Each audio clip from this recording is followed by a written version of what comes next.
Sebelum melanjutkan pembahasan kali ini, silakan klik tombol subscribe agar Anda tidak ketinggalan video terbaru dari channel ini.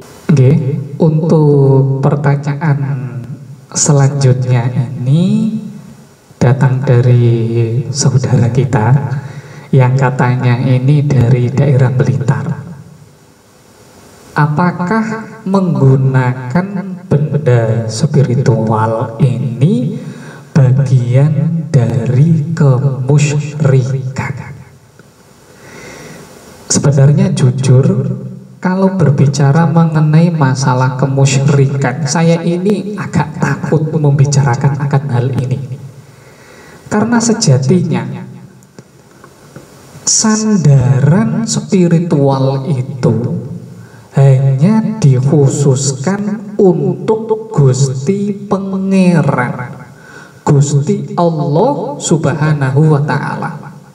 Diri kita ini ngenger, diri kita ini berharap hanya kepada Gusti Allah Subhanahu wa Ta'ala. Itu merupakan sesuatu hal yang mutlak, sesuatu hal yang pasti. Namun perlu dipahami, guru-guru kita di zamannya Poro Wali Songo yang hadir di tanah Jawi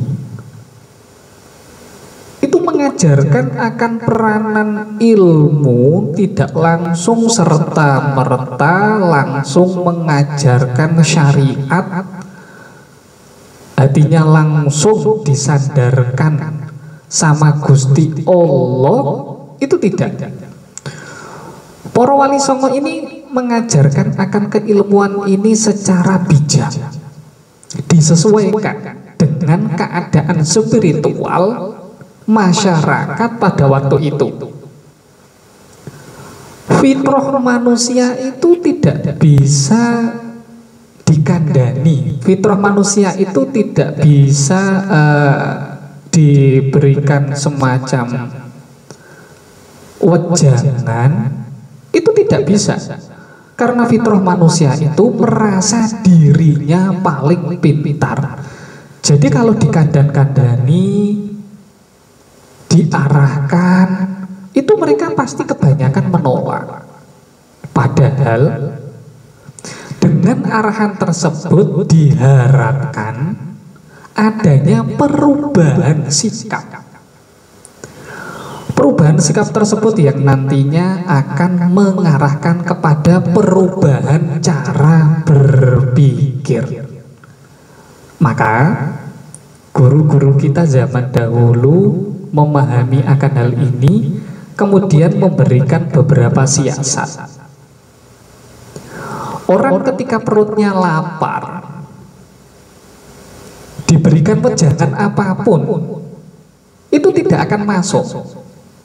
Makanya Kanjeng Sunan Kalijogo mengumpulkan masyarakat pada waktu itu untuk makan, kumpul makan. Namun sebelum kumpul makan ini, masyarakat diharuskan untuk cuci tangan terlebih dahulu. Cuci tangan ini disediakan 3 wadah. Yang pertama, wadah pertama yaitu kembang mawar, kembang kenongo, dan juga kembang kantil. 3 kembang ini memiliki makna spiritual. Yang pertama, mawar ini mawarno-warno uripmu, kenongo kenongono kenongene, kantil ananging kudu kumantil dening Gusti Pangeran.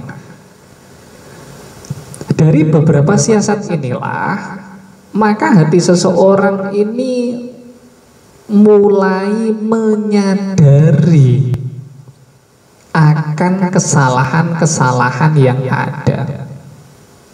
Saya ibaratkan begini, jenengan ini memiliki istri atau suami, pasangan jenengan memiliki sebuah kesalahan.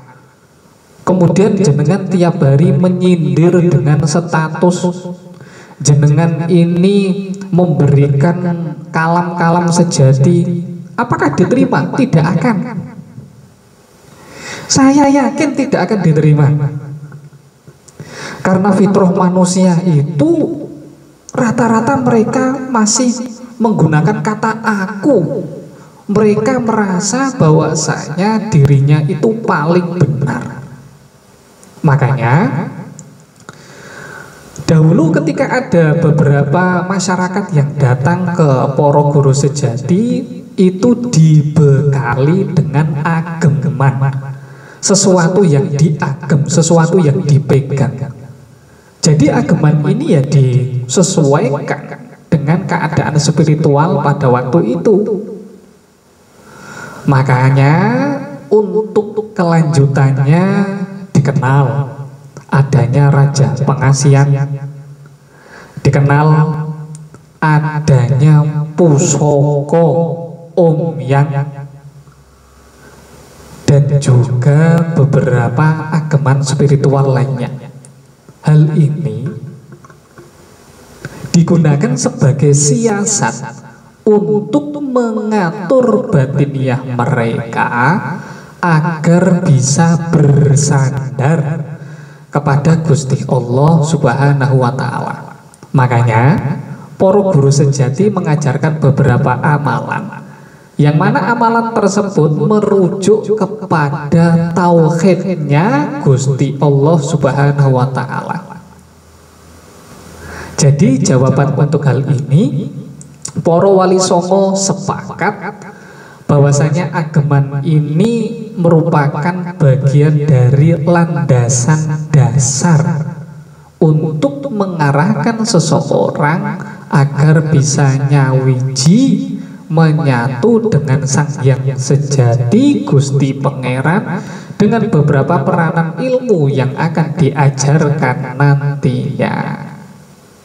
Ngoten untuk jawaban saya.